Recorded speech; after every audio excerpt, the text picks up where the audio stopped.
鈴なりの村田明彦です。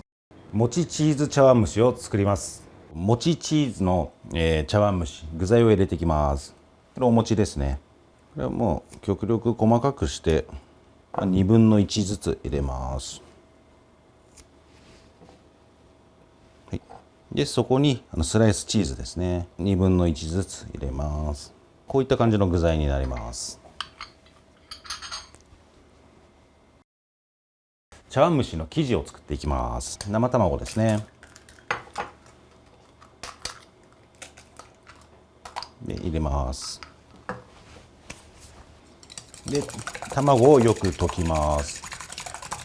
卵の白身を切るように混ぜます。で卵がこれ 100cc です。で 100cc の卵に 300cc のだしです。混ぜます。ということは3対1ですね。はい、そこにみりんです。で薄口醤油大体 10cc ずつです。でよくほぐしたらざるとかこし網で一度こしてあげます。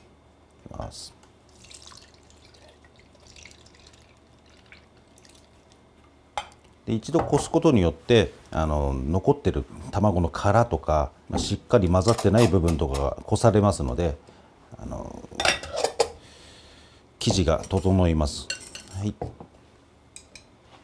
い、そうしましたら合わせた生地を流します。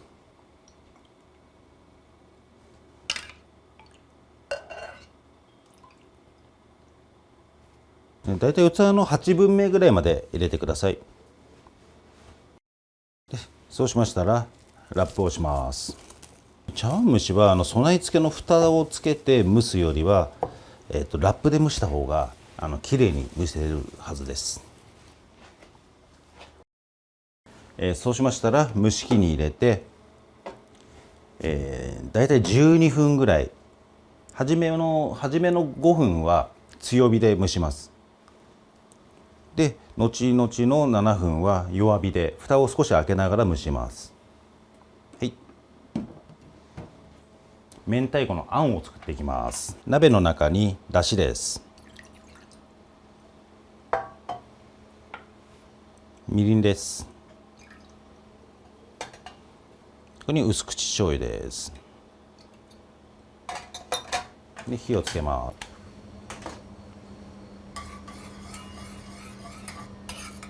でそこに明太子を入れます。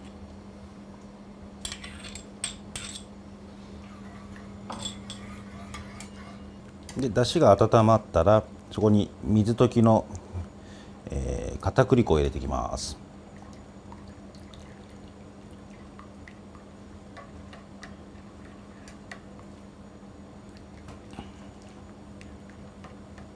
でしっかり火を入れてあげてください。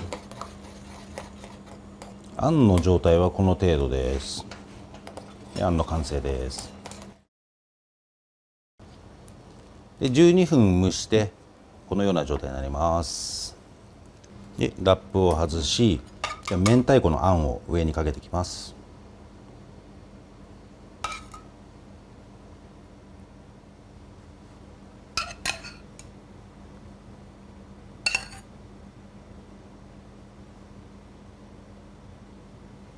で仕上げに刻んだ小ネギをかけていきます。はい、こちらで完成になります。